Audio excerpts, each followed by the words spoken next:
Welcome po mga boss, mga sir. Ito share ko lang no. Itong Toyota Vios natin 2011 na Batman. Oras na ng rehistro. So, magkano nga ba magparehistro ngayon? Tumaas nga ba?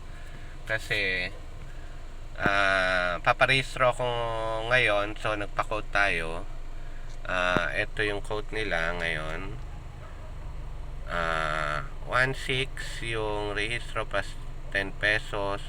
Yung TPL 960. Tapos yung emission test 500. Processing 370.